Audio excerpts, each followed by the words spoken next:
لكن اليوم بقميص المنتخب المغربي بات عندهم نقطة واحدة في المواجهات. بينية ممتاز، العرضية والهدف الأول، والهدف الأول الضربة الأولى نعم تأتي في هذه اللحظات لفائدة المنتخب المغربي. أحلى بداية للنخبة المغربية، أحلى كرة جاءت من الجهة اليسرى، اللمسة الأخيرة نعم تعطي الجول، اللمسة الأخيرة تعطي الهدف يا أسامة يا المليوي. لمسة جميلة جميلة جميلة جميلة في إنهاء المليوي في كأس الشام. مشاهدينا الكرام ثاني مرفوعة الكرة بالراس في حريمات، يلعب التماس هنا داخل منطقة الجزاء، لا تشفع له بالمنافسة في آخر جولة ودخول صانع اللعب صابر بوكرين. هذه كرة أمامية خاصة في محور الدفاع في اتجاه المليوي، وإمكانية الثاني حتى الآن. مرفوعة الكرة بالراس، وقعنا في الفخ، وقعنا في الأخطاء، وكيف ستكون معطيات. نعم سيرفعها بالراس، بيرسل الطولية تترك لي حارس المرمى. هنا انت تي بي مازيمبي كان منتخب او كان فريق اذا تلعب الضربة الحرة الأحرار يتابع الكرة السهلة. الجهة اليسرى اسرع الكونغوليين، اسرع الكونغو. يتساءل هل هناك لاعبين في الكونغو الديمقراطي؟ كوم لا يمر، تشيكوم لا يمر. يا الوادني لا نريد نقص عدد معقول. هنا المرور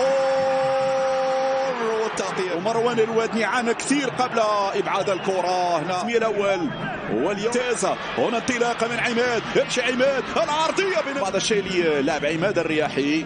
شوف عينك على اسامه، نح بين الاقدام الكونغوليه والتسديد. راتب بسرعه تشيكوم يبحث عن التسديد، كابامبا فيها ركنيه.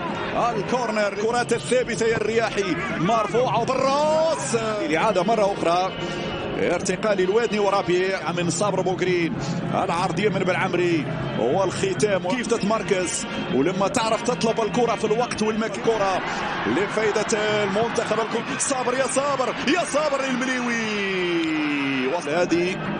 الهادي في الجمهور المغربي طبعا من انطلاقه في الجهه اليمنى وخروج حارس المرمى بعد ذلك. كونغولي امونكو، عندك يا الاحرار، برافو الاحرار. مير يعطي التمرير والتصويده للاعب المليوي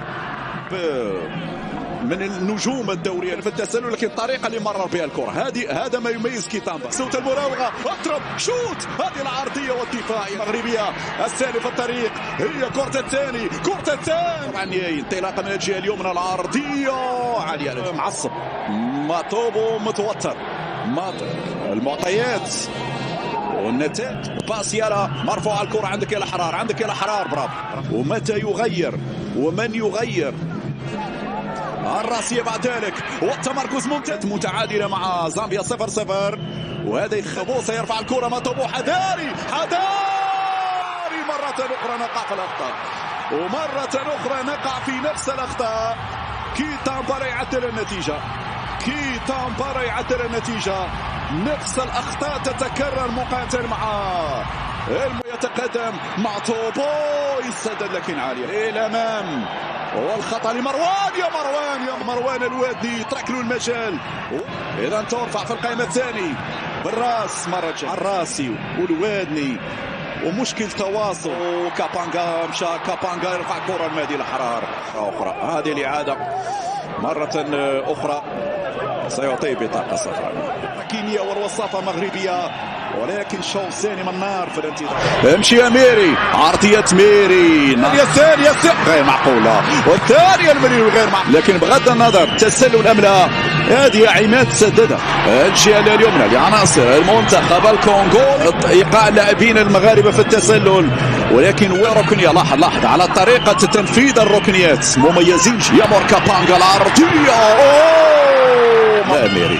ميري تنقص اللياقة البدنية. هنا استلام عن طريق ناس، العرضية الراسية، أضمن طريقة أنك تسجل وتنتصر. هذه العرضية بالعمري المراوغه ممتازه. التسديد المليوي، بينما تسديده صابر بوغرين مشات كبيره. طارق السكتيوي العرضيه والكره رائعه والتمرير والثاني يضرب شوت. كون الباس صابر بوغرين يعطي تمريره الجول، وبابا هي مستحيله يعني على يسرى القدم اليسرى بعد تدخل اللاعب بولكسوت. إذا نترقب وحدة التسديد. باسيانو إلى ركنية بالراس يغير مسار ربيع حريمات. كرة في القائمة الأول بالراس، والدفاع هذه المرة يتمركز كابامبا. ماتوبو الحرارة عندك يا الحرارة. أمام ينطلق لاعب ميري يلحق بالكرة. تزيد تتقوى أكثر مع مرور المباريات. وركلة في داعي وجود خطأ. بابا على أرضية الميدان. خروج المدافع هنا يقوم بالإعاقة. وكيق المتبقية الفار سيحكم. لم يتابعه في اللقطة الماضية هذه فيها ضربة جزاء. عيب ذهب لبابا، أعاق بابا. لاحظ بين الكونغو ركلة جزاء صحيحة للمنتخب المغربي. والقرار والركلة جزاء هذا هو القرار الصحيح. بولكسوت يوقع المدافع في المحظور نتناقش عليها. ركلة جزاء واضحة. إذا هذه الفرصة يا ربيع يا حريمات. يلا يا ربيع طريقك ربيع يا حريمات، طريقك ربيع يا ربيع. الثاني للمنتخب المغربي. نقترب أكثر من التأهل يا سكيتيوي من ركلة جزاء، وبعد معاناة وبعد الصبر وبعد انتداب الكلي الركون إلى الدفاع. هذا صامبيا 0-0. هنا المغرب يتقدم 2-1. كرة للأمام، دخول اللاعب جون بنوا المباراة، ونتوقع ضغط كلي للمنتخب. ويا ميري ويا أسامة يا المليوي. دخول مفيد مكان من صبر. عادل في ظل هذه المعطيات يؤهلنا كذلك. هو البينية رائعة. الرابع يا أسامة يا المليوي. هاتريك للتاريخ، كلاسيكي من الطراز العالي بصراحة. كان حاضر مع البراكنة والمليوي.